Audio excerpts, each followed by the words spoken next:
Hi, Wilson families. It's your principal, Ms. Arnold, and I am doing something a little bit different today because I have a couple of families who are hard of hearing, and so they appreciate captions. So here's our video for this week, kind of explaining week 3 and giving some words of encouragement as well. It is crazy to believe that week 3 is here, and we're so proud of the ways that students are organizing their time, working through this new way to learn, and communicating with their teachers and their parents and families along the way. You guys are doing a fantastic job. Parents and families, we know that this is also due to your support, and so thank you for the sacrifices that you're making both at work and at home to help your child.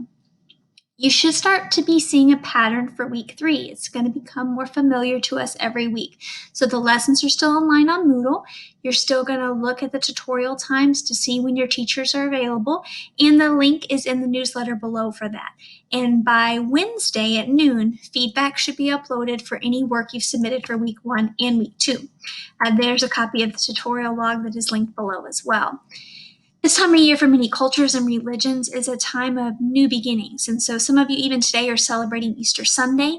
And if you're looking around outside, it's spring, things are being revived and renewed, from grass turning green to new animals being born. So I encourage all of us to consider this time of remote learning as one more place where we can continue to see growth and new beginnings. That doesn't mean it's going to be easy, though. Sometimes growth is difficult and painful. I think about the caterpillar and the work he does to transform into a butterfly, and he works really hard. And so I know some of you are working really hard to adapt to this environment as well. So are your teachers, so are your parents. We're all in this together. We're not alone. The caterpillar's alone, but we have our own learning community. So students, please keep reaching out to your teachers via email, on Moodle or Google, and on the video conferences. This is like you raising your hand in class. So it's not annoying to them. They want to hear from you. This is the conversation. So think of that little email, that little comment on Google, that you're raising your hand and they want to come back and forth with you. And that's okay. That's part of this process.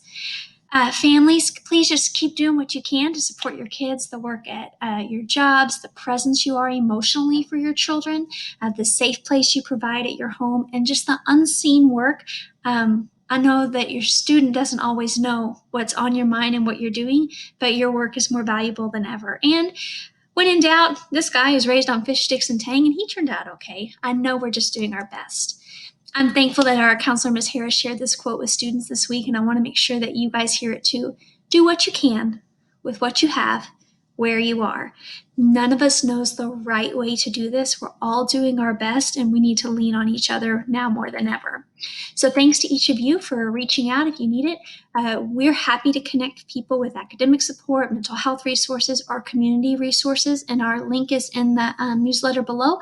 Or you can reach out to me or one of the counselors, and we can hook you up with what is available to our knowledge within the community for resources too.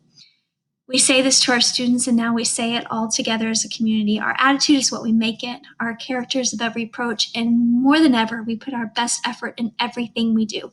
Have a great day living the Wildcat way. We truly are better together.